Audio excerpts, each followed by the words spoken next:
Well, believe it or not, we've come to the end of 2020. And for most of us, we're breathing a sigh of relief. Nobody wants their life to fly by in a flash, but Lord have mercy, 2020. What a year.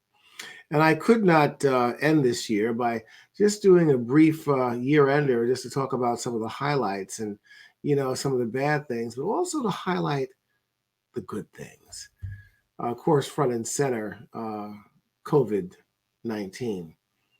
Boy, little did we know, or did I know, last year when I was almost in a drunken stupor on New Year's Eve with two couples of Barbara and I that are really good friends, what we were in store for. It all started out pretty good. And the next thing you know, news from Wuhan, China, and then the spread. And then, of course, well, look, the rest of it's history. The information, whether you uh, believe it or not, Trump, obviously through Bob Woodward's book and his notes and videotapes or audio tapes, knew what was going on, didn't say anything. Of course, Trump had a reason for that. According to him, he didn't want to alarm the country, but look at where we are. We can't blame Trump for it, but the fact of the matter is we have over 330,000 people as of this date that are dead.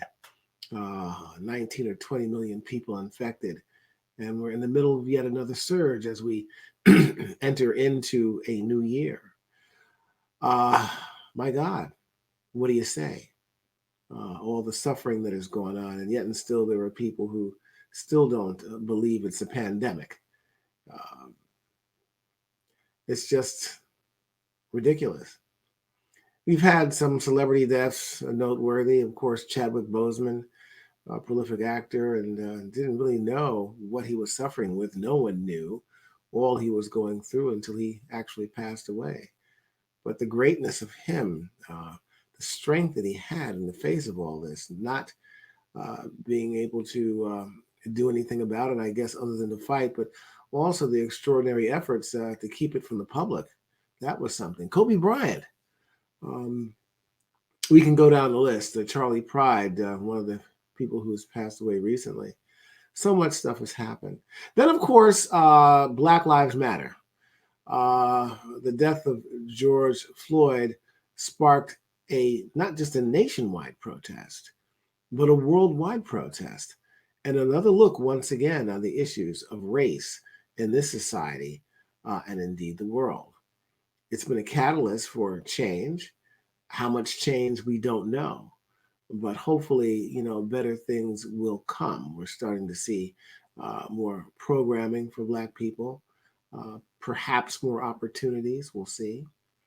We're seeing now the burgeoning Black vote as it has certainly impacted this 2020 race. Of course, Donald Trump and Republicans trying to thwart it and get votes thrown out, and predominantly Black areas, the people of color who voted in droves. So that has been something that's also been front and center. The protests, some of the violence, those kinds of things have also taken place. But more importantly, a lot of people galvanizing their efforts, coming together for social justice once again. It was almost like, I guess, the 60s, as it were, in a different sense. So we've seen that. Um, there's just been a lot. It's been very exhausting. As a journalist, as a political analyst, and both Eric, he would agree with this. We've never seen anything like this. It's almost been like running an endless marathon, not being able to keep up with everything. So, with that, I think many of us are glad to see uh, this year end. But here's the deal: in looking back on things, there's been a lot of good. One thing that we have seen that our democracy, as fragile as it has been over the years, the Civil War being one example, it's held. President Trump and his cronies were basically trying to pull off an undemocratic coup, challenging election results. 50 lawsuits. 50 lawsuits. But all of them, virtually all, were thrown out. And the issue is by Republican judges, Republican appellate courts, all the way up to the Supreme Court, where the balance are all conservatives. Three of those judges, Donald Trump himself appointed. But democracy held. And I believe as a result of that we're going to go into 2021, whether you like Joe Biden or not, we must pray, no matter what party you are, whether you're liberal or conservative, that he works well, that this administration works well, now more so than ever, because we need a country that needs to be less divided and more unified. We also need to mend the relationships with our allies. Our economy is in shambles now, partially due to the pandemic. So we need to rebuild. This is really not a time to really fight one another. We're seeing some of the media outlets, resorting to their same old tactics: Republicans against conservatives, conservatives against, liberals. Pelosi's the demon, McConnell's the demon. We need to stop this. We need to stop it. We need to find common ground. So democracy did work. And it's interesting, one of the headlines of the year for the New York Post, which is the most conservative paper in New York City, perhaps the country, Rupert Murdoch's publication, who owns, of course, the Wall Street Journal and Fox News Channel, came up with this: "Stop the insanity," the Post says to Donald Trump. "You lost the election, okay? Here's how to save your legacy." I never thought I'd see a headline like that from the New York Post. So I think things are going to start to come around. Is this going to be a cakewalk? No. Is it going to be a crystal stair? No. Will there be a lot of things that people should be concerned about, on top of, on point about? Absolutely. But I think that we can do it, and I think that we will. The other good thing is science. The vaccine.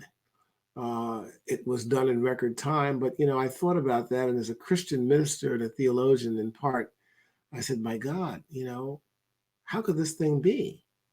But we know God controls science. Science does not control God. And I believe that he loves us enough to put forth a miracle that a vaccine could be created in time, basically to save us. So when the vaccine is ready, I'll take it. I'll take it. And I don't think we have much of a choice, but I do have faith in it. I have faith in my doctors. So that's a good thing. So a number of things have happened this year that have been tragic, but a number of things have shown that we have a lot to be hopeful for 2021 and in the future. I wanted to read something for you from the book of Ecclesiastes. It's chapter 7, verses 8 and 9. And it says this: the end of a matter is better than its beginning, and patience is better than pride. Do not be quickly provoked in your spirit, for anger resides in the lap of fools. How apropos. The end of a matter is better than the beginning. In this case, I would say so. And I think for those who had patience, that were not quick to be provoked by even all the things that were going on, people dying all around them, loved ones, people losing jobs, people on soup lines, businesses being closed, patience, not provoked to anger. We've survived, those of us. And that's something that I can say without a doubt is a blessing from God. So the end of the matter is better than the beginning, true. But now we do face a new beginning. But that's not bad. It's like a new birth, and it's hope. There's a lot to be hopeful for. If we keep our eyes focused on the prize, what is good, what is right, what is virtuous, what is trustworthy, what is noble, thinking on such good things like that, we will prevail. For all of you who have been watching On Point for this past year, I thank you so much. I hope and pray for me that I can continue to bring you topics and subjects that will hopefully educate you, things for you to think about, things that may challenge you. And again, I don't hold the cards to anything. I only try to bring what I believe will give you information to think about. And it's up for you to either digest it or to spit it out. That's okay. But that's why I'm here, not of my own volition, but because I've been asked to do this and I have taken up this mantle. So, from myself, from my producer, Liz Black, who's just been wonderful, from Eric Ham to all of you, season's greetings and have a blessed, blessed new year. We'll see you in 2021.